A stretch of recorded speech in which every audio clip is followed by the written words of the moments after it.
दागी पार्टी बन चुकी है।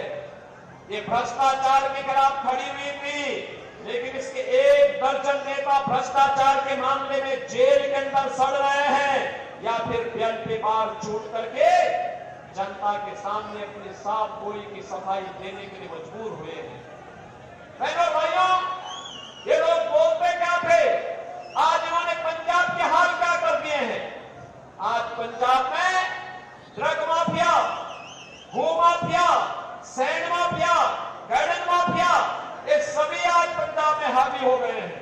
पंजाब की भावनाओं के साथ खिलवाड़ कर रहे हैं, भारत की सुरक्षा के साथ खिलवाड़ कर रहे हैं।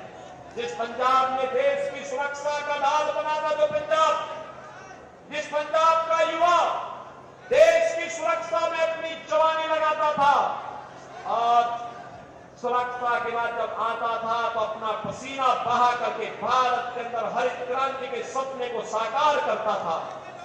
जिस पंजाब ने देश के अंदर समृद्धि के एक नए मानक खड़े थे, जिस पंजाब के कारण भारत सोने की चिड़िया कहलाने का हकदार बनता था, जो पंजाब हमारे गुरुओं की भक्ति और शक्ति का पुंज बनकर के भारत की सुरक्षा का ढाल बना था।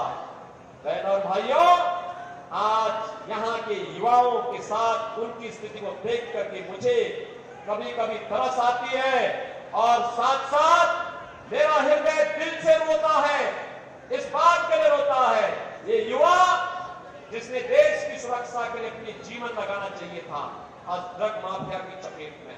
और मैं तो कहने के लिए आया हूं, इसीलिए रवनीश सिंह बिट्टू को चुनाव जिता करके भेजे, मैं इनके साथ यूपी के बुलडोजर भी इनके साथ भेज दूंगा, इनके साथ भेज दूंगा मैं। और इसलिए भेज दूंगा जिससे यूपी का बुलडोजर लेकर के यहाँ के माफियाओं को वो वैसे ही रौंदने का काम करेगा जैसे हमने यूपी के अंदर किया है। यूपी के अंदर आपने माफियाओं को अब कहीं खड़े होते हुए देखा है क्या?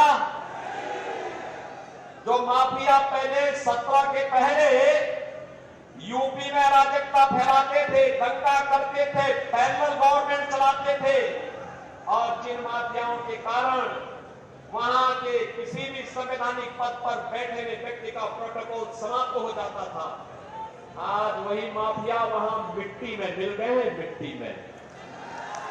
अब वहां कोई गैंगस्टर नहीं है, कोई दुर्दांत माफिया नहीं है, कोई सैंड माफिया नहीं है, कोई भू माफिया नहीं है, कोई कटन माफिया नहीं है, और कोई भी अन्य माफिया नहीं है। 25 करोड़ की आबादी, नो कर्फ्यू नो दंगा, यूपी में है सब चंगा। और यही कहने के लिए आए हैं, एक बार बिट्टू को चुनाव जिता करके भेजिए, अगली सरकार पंजाब में हम बीजेपी की लेकर के आएंगे, माफियाओं को रौंदने का काम करेंगे। ज्यादा नहीं 48 घंटे का समय चाहिए बीजेपी को। 48 घंटे के अंदर पंजाब और गुरुओं की भूमि को माफिया मुक्त करके गुरुओं की वाणी की भूमि बनाने का काम भारतीय जनता पार्टी कर रही है। और इसीलिए मैं आया हूं, बिट्टू तो मेरे संसद के साथी रहे हैं, मेरे मित्र रहे हैं, हम अलग अलग पार्टी के थे लेकिन मिलते थे, विकास के बारे में चर्चा करते थे, राम जन्मभूमि के बारे में चर्चा करते थे, करतारपुर साहिब के बारे में चर्चा करते थे, वीर बाल दिवस के बारे में चर्चा करते थे। आज इनके सारे संकल्प पूरे हुए हैं। और इसीलिए जब मुझे लगा कि मेरा मित्र चुनाव लड़ेगा लुधियाना से बीजेपी से, तो मैं यूपी का अपना चुनाव छोड़ करके आया हूं, आज विशेष रूप से लुधियाना में आया हूं बहनों भाइयों। और इसीलिए मैं आपसे अपील करूंगा, बिट्टू को चुनाव जिता के भेजेंगे, कमल खिलेगा, लुधियाना में कमल खिलेगा। सभी लोग तैयार है ना? बहनों और भाइयों, कल का एक दिन का समय आपके पास बचा है घर घर जाकर के प्रचार करने के लिए। और मेरी तरफ से इस पावन धरा को नमन करना। ये पावन धरा बहुत पवित्र भूमि है हमारे लिए, क्योंकि मैं गुरु परंपरा को मानता हूं। और बहनों और भाइयों, मैं इसीलिए आपसे अपील करूंगा, ये भूमि, पंजाब की भूमि ने देश को बहुत कुछ दिया है, और इसीलिए मैं आपसे अपील करने के लिए आया हूं। एक दिन आप में से हर व्यक्ति कल का दिन, कल और परसों 2 दिन का समय देश के लिए निकालिए। कमल खिलाने के लिए घर घर जाइए।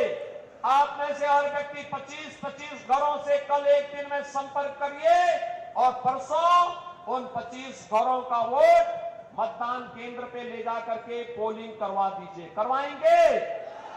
करवाएंगे? तो मेरे साथ बोलेंगे, भारत माता की, भारत माता की, भारत माता की जय श्री राम, जय जय श्री राम।